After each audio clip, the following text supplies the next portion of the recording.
भाइयों आप सभी का आभार और शुक्रिया। और मुझे बुलाया इसलिए तो शुक्रिया है ही, और आभार इसलिए कि जहां ईडी एक्शन में है वहां पे दिन भर आप इतने लोग आके पार्लियामेंट में बैठे और इतने बड़े बड़े वक्ता हैं यहाँ पर उनको सुनेंगे, तो जाहिर है कि और आप डरने वाले लोग नहीं है, इसलिए आपका बहुत बहुत आभार और शुक्रिया। प्लीज सर, दूर से जाइए पीछे। नहीं सर, गलत बात है। एक सवाल पूछ लेता हूँ, उसके बाद बात शुरू करता हूँ। 10 मिनट टाइम दिया गया है, 10 मिनट में मुझे बात रखनी। क्या सर 10 मिनट काफी ज्यादा क्यों बोल रहे हैं? कंटिन्यू सब्जेक्ट पे है। तो पहले आप बताइए कि मीठा मीठा गुदगुदी वाला भाषण सुनेंगे कि थोड़ा कड़वा सुनेंगे, तभी मैं आगे बात करूँगा। कड़वा वाला ना, जब मीठा वाला नहीं सुना, तो चलिए अब आते हैं थोड़ा सा कड़वे वाले पे ही। यहाँ कभी वाला नहीं हो रहा, कभी वाला परिचय नहीं हो रहा। कड़वे वाला नहीं है ना, तो कड़वा ही ठीक रहे। मैं अपने अंदाज में ही बोलूँगी। बिल्कुल बोलिए। चलिए कुछ प्रस्तावनाओं के साथ मैं बात शुरू कर रहा हूँ। पहला कि जितना मुद्दा यहाँ पे लिखा हुआ है, एक मुद्दे पे नहीं जाऊंगा मैं, उसके पीछे दर्जन हाउ टू अचीव इट, कैसे अचीव करेंगे और नहीं कर पा रहे तो क्यों नहीं कर पा रहे, इसलिए बात करूंगा, क्योंकि सबका जड़ एक ही जगह है, मामला फंसा हुआ है। तो जितने सारे मुद्दे यहाँ गिनाए गए उसमें से ज्यादातर मुद्दे अचीव आप कर सकते हैं। कैसे कर सकते हैं, उसको प्राप्त कर सकते हैं, कैसे कर सकते हैं, ये एक्सप्लेन। दूसरा, बगैर नेताओं पर, बगैर पार्टी पर, बगैर सरकार पर हल्ला बोले जो है ये सब कुछ नहीं होने वाला है। सारे प्रश्न राजनीतिक प्रश्न है, इसलिए पॉलिटिकल डिस्कोर्स को पैदा करना है। चलिए एक सवाल और पूछता हूं, सभागार में जितने लोग बैठे हैं इसमें से कितने लोग प्रोफेशनल हैं, कितने लोग बिजनेस करते हैं, कितने लोग ठेकेदार हैं, कितने लोग सीए हैं, कितने लोग पायलट हैं, हवाई जहाज उड़ाना चाहते हैं, इसमें जरा हाथ उठा। अच्छा, 1 2 100 करोड़ का है कोई? 100 करोड़ का? 100 करोड़ का नहीं। कितने लोग हैं जो अपने बच्चों को ठेकेदार बनाना चाहते हैं? जबरदस्ती हाथ नहीं उठाना, ईमानदारी से। बिल्डर बनाना चाहते हैं कितने लोग? लेकिन सबको सरकारी नौकरी करवाना है, डॉक्टर इंजीनियर बनाना है, आईएएस बनाना है, ऐसे जो इंस्पेक्टर बनाना है। समाज में तो कह रहा हूं कि आप प्राप्त कर सकते हैं, तो उसके लिए समाज की तैयारी, मेंटल प्रिपरेशन, उसकी जरूरत है। कितने लोगों के बच्चे एमसीए पढ़ रहे हैं और सीए की तैयारी कर रहे हैं? आईआईएम है नहीं? देखिए 85% एक आता है। समस्या की बीमारी का इलाज करिए, इलाज जब हो जाएगा तो आप रास्ते भी आपको दिखेंगे। दूसरी बात, नेताओं पर हल्ला बोल रहे तो अपने नेताओं पर भी हल्ला बोल। मेरा भाई अगर और मेरा रिश्तेदार, मेरे पिताजी तो नहीं है, लेकिन वो भी अगर होते और ऐसे पार्टी के साथ रहते जो हमारा विरोधी है, तो मैं उनके खिलाफ चुनाव प्रचार करने जाता, उनको हरवाता जी। ये बात। तो तीसरी बात, ये शब्द हमने सुना जब चाय पीने जा रहे थे, पता नहीं किसने कहा दलित शब्द का प्रयोग न करें। मैं बहुत सविनय बात कहना चाहता हूं कि मैं वैसे किसी भी मंच पर जाना नहीं चाहता जिसके टर्मिनोलॉजी, जिसके आइडियाज, जिसके विचार, जिसकी संस्कृति आरएसएस और बीजेपी से मेल खाती। मैं किसी मंच पर नहीं जाना चाहता, इसलिए कह रहा हूं कि ये जो खेल है ना, खेल समझिए। चलिए शुक्रिया बाबा राम, जो कम से कम दावा तक ठोक दिया कि मैं अग्निहोत्र ब्राह्मण हूं, तो दावा ही करना है तो फर्स्ट क्लास वाला करो, क्या सेकंड क्लास में पढ़े हुए हो? यादव क्षत्रिय, कुर्मी क्षत्रिय, ये सब आरएसएस का टर्मिनोलॉजी, सब क्षत्रिय बना है। दलित शब्द से आरएसएस को परेशानी है, इसलिए उसको बैन करना चाहता है। दलित शब्द पावर पंच है, दलित साहित्य डेवलप हुआ, उससे परेशानी है। इसमें पंच है, यूनिफिकेशन है। जैसे ब्लैक इज ब्यूटीफुल, ये मूवमेंट चला था अमेरिका में, ब्लैक का ब्लैक खराब है, ब्लैक इज ब्यूटीफुल। उसी तरह से दलित शब्द से सबसे ज्यादा परेशानी आरएसएस को है, क्योंकि ये यूनिफिकेशन का शब्द है, इसमें पावर है, इसमें पंच है, उसके आइडियोलॉजी को हिलाता है। तो इसलिए मैं दलित शब्द का ही प्रयोग करता हूं। और जिनको इस बात समझना है समझ ले, जिनको नहीं समझना है आप बहुसंख्यक बोलो।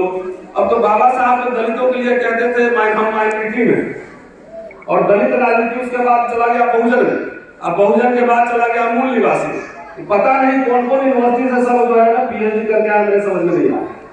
फोकस एजेंडा नहीं होता, घाल मेल हो जाता। तो इसलिए इसकी क्लैरिटी बहुत जरूरी है कि दलित सबसे परेशानी आरएसएस को है, ये बात सोच गया। चलिए अब आता हूं कि आरएसएस बीजेपी हर समय एक्सपेरिमेंट करता है, उसको बोलते हैं ट्रायल एंड एरर मेथड। कोई काम करो, ट्रायल करो, फिर वापस लो, ट्रायल करो, वापस लो। उदाहरण दे रहा हूं, कोर्ट के बहुत सारे फैसले आए, राम जन्मभूमि बाबरी मस्जिद से लेके SC/ST एक्ट तमाम फैसले आए। तो जब 2 अप्रैल 2018 को SC/ST एक्ट पर जब बड़ा मूवमेंट हुआ, जिसमें सभी लोगों की भागीदारी हुई, तो तुरंत बैकफुट पे आ गया, तुरंत अध्यादेश लाया सुप्रीम कोर्ट का ऑर्डर के खिलाफ। जब किसानों का आंदोलन हुआ तो लगा कि पीछे नहीं हटेगा, तो तुरंत अध्यादेश आ गया, फिर प्रधानमंत्री जी ने विड्रॉ कर लिया। जब रोस्टर का आंदोलन था, तो उस समय भी जब देखा कि लोग सड़क पे उतर गए हैं, सड़कों पे उतरे थे आप लोग, आपको याद नहीं होगा तो मैं याद दिलवाता। 13 पॉइंट रोस्टर के खिलाफ हम लोगों ने आंदोलन किया। तो जब देखा कि सड़क पर उतर गए, दलित बैकवर्ड से वोट नहीं देगा, तो तुरंत फिर अध्यादेश लाके सुप्रीम कोर्ट के निर्णय को वापस कर। तो एक्सपेरिमेंट करता है, ट्रायल एंड एरर मेथड, और उसमें से ज्यादातर वक्त हम और हमारे नेता ट्रैप में आ जाते हैं। अब कैसे एग्जाम्पल दे रहा हूं, एक और अभी जो है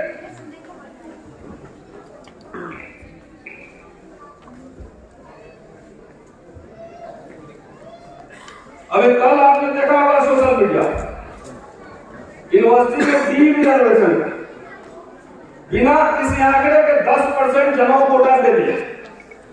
आप उसके खिलाफ सड़क पे नहीं उतरे, आपका मतलब नहीं,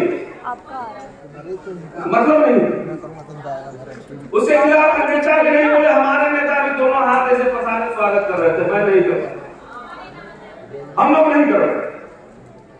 आपके बच्चे पहले जनरेशन यूनिवर्सिटी में आ रहे हैं और कह रहे हैं कि डी रिजर्वेशन होगा। जब कल सोशल मीडिया पर हंगामा हुआ तो रात में नोटिफिकेशन आ रहा है कि ऐसा कुछ भी नहीं है।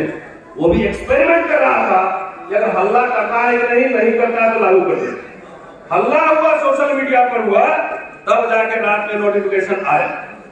मेरे कॉलेज में, मैं हिंदू कॉलेज में पढ़ाता हूं और मैं दावे के साथ कह रहा हूं मैं नौकरी रिजाइन कर दूंगा। यहाँ मेरे बायोडाटा को उठा लो, मेरे प्रिंसिपल के बायोडाटा को उठा लो और कंपेयर करो कि उसके फर्जी है कि मेरे फर्जी है। अगर मेरे से बेहतर बायोडाटा होगा तो मैं नौकरी रिजाइन कर दूंगा। ओपन पुलिस नौकरी है। आज उसी तरह ने प्रेस कॉन्फ्रेंस किया था कांग्रेस हेडक्वार्टर में और मेरा ही रेफरेंस दिया कि जो आपने 11 किताबें पब्लिश कर चुका है, हमारे कॉलेज में कोई प्रोफेसर नहीं, मैं ही एलिजिबल था, SC/ST OBC सब मिला, अब मुझे 5 साल से रोका, एक भी प्रोफेसर नहीं है, कोई आंकड़े नहीं है कितने प्रोफेसर बने नहीं बने, लेकिन UGC की जनेऊ लीला, इसको जनेऊ लीला में करता है। जब आरएसएस का फिलॉसफी है, मनुस्मृति लागू करो और सबको अपने अपने काम में भेजो। तो बगैर आंकड़े के इस तरह का नोटिफिकेशन आता रहता है। जब प्रोटेस्ट होता है तब फिर वापस ले लेता है, लेकिन उसके एजेंडा में है ये राम राष्ट्र की घोषणा हो चुकी है। आप भी खुश थे आप। ये हिंदू राज, आप भी हिंदू हैं, तो हिंदू है तो काहे के लिए बैठे हुए हैं यहाँ का अधिकार पे? भजो राम, जाओ कांवर लेके। राम राज की घोषणा हो चुकी है हिंदू राष्ट्र में। तो हिंदू राष्ट्र में क्या होगा कि प्रधानमंत्री जी ने खुलेआम कहा ये बात, और तब भी हमारे लोगों को, मैं नेता को तो मैं अभी धुलाई करूंगा, अभी नेताओं SC OBC नेताओं, लेकिन आपसे भी सवाल करूंगा। मुझे कुछ नहीं चाहिए, क्या चाहिए मुझे नेता, लेकिन सवाल आपसे भी करूंगा। जब राम राज की घोषणा हो गई तो आपको नहीं समझ में आ रहा कि वर्ण और जाति के हिसाब से आपको काम करना पड़ेगा, और जो लोग बोलेगा उसके प्रमोशन रोक देगा, छुट्टी नहीं देगा, उसको नौकरी से हटा देगा, सस्पेंड कर देगा, सब कर देगा, वो क्यों कर रहा है? क्या हमारी लड़ाई हमारी व्यक्तिगत लड़ाई है? चाहे रुक्ति बिंदु सिंह है, चाहे लक्ष्मण है, व्यक्तिगत लड़ाई है। आपके लिए आवाज उठाई जा रही है, उसको पनिश किया जा रहा है, और आप उसी मुर्गे की तरफ देख रहे हैं कि अपना नंबर कब आएगा दाना चुन रहे हैं। खड़े नहीं होते, खड़ा नहीं, संविधान के हिसाब से सड़क जाम कीजिए, आंदोलन करिए। जो समाज आंदोलन नहीं करता है तो मोदी जी या भागवत साहब प्लेट में नहीं लेके आएंगे, किलो की बिरयानी खा लो, खाओ। तो ये सवाल ये उठाना पड़ेगा। एक दो पॉइंट और कहता हूं, मैं तो कह रहा हूं कि अगर ये आ रहा है ये हिंदू राष्ट्र, तो बहुत हद तक ये समाजवादियों और अम्बेडकरवादियों के कंधे पर चढ़ के आ रहा है हिंदू राष्ट्र, समझ गए? आप ही लोग ला रहे हिंदू राष्ट्र, जिसकी डंडे से पिटाई आप ही की होगी। अच्छा है भी लोग, गुलाम लोग, अच्छा आप भी एक कंधे पर चढ़ के आ रहे हैं। महाराष्ट्र में इतना बार दलित आंदोलन, मैं तो अभी था आदिलाबाद में, तेलंगाना में, मैंने कहा कि अगर अम्बेडकर होते तो उनको शर्म आती कि क्या अम्बेडकर के नस्ल वाला कोई दलित नेता इस देश में है क्या? अभी उनके रगों में वो खून दौड़ रहा है क्या? इतने अत्याचार हो रहा है, उत्पीड़न हो रहा है, चुप्पी मारे वाले साहब टीए बना दीजिए साहब आपको पार्लियामेंट में। वहां दलित बैकवर्ड को भी नहीं कर रहा हूं, दलित और ट्राइबल को ही रहा हूं, बोलता है कोई सवाल उठना है? वो टीए में लगा हुआ है, आता है दिल्ली में 5 स्टार होटल लगता है, लैंड मैनेजमेंट वो देख के चमकता है, सुबह में आएगा, क्या करना है, 5 साल मजे करो। ऐसे नेता को चुनते हैं आप ही लोग, आप ही लोग।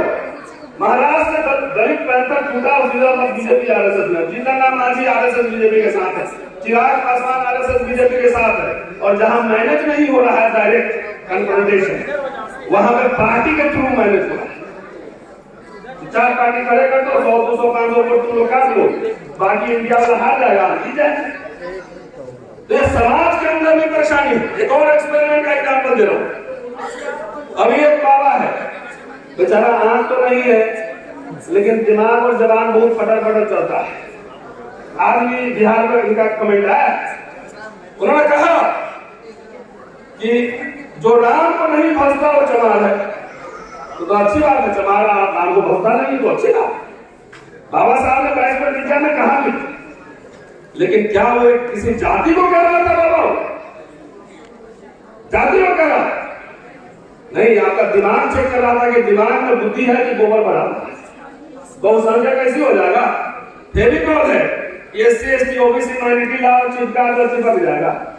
फेविकॉल जब तक सोशल यूनिटी नहीं बनती है तब तक पॉलिटिकल यूनिटी नहीं हो सकता है। क्या आप लोगों ने प्रोटेस्ट किया? पूरे समाज को कह रहा 33 करोड़ देवी देवता में से 32 करोड़ 99,99,999 देवता उन्हीं के। कोई भैरव बाबा को भी फंसता है, पूजा करता है, लाल के उधर है ना प्रगति मैदान के पास। कोई काली दुर्गा सबको बसता है, राम को नहीं बसता, कोई कृष्ण को बसता है। वैसे मैं नास्तिक था, लेकिन ये बहुजन समाज उस सबको कह रहा था, चेक कर रहा था कि इसका मतलब सब लोग समझ रहे थे चमार को बोला मुझे कुछ नहीं करना है, तो आप लोगों को भी कह रहा। तो जो रिएक्शन नहीं दिया इसका मतलब आप साहब राम के पूजक है कि नहीं है? जब रिएक्शन नहीं किया, आपने विरोध नहीं किया, आप लिखते उस पर कि हम भी चमार, मैं भी चमार। क्या समझ रहे हैं कि यादव जी को के बारे में या पटेल जी के बारे में पीछे में क्या बात करता होगा? पता है, मुझे पता है क्या टेक्नोलॉजी इस्तेमाल करता है, मुझे पता है। मुझे पता है, लेकिन आप खुश रहो कि हम तो यदुवंशी है तो कोई कौन वंशी है, हम क्षत्रिय है। ये इसे बहुजन यूनिटी नहीं बनता। इसलिए हिस्सेदारी जब तक यूनिटी नहीं बनेगा तब तक हिस्सेदारी भी नहीं मिलेगी। मुझे लगता है कि समय मेरा हो रहा है। और बोलो 2 मिनट। 2 मिनट।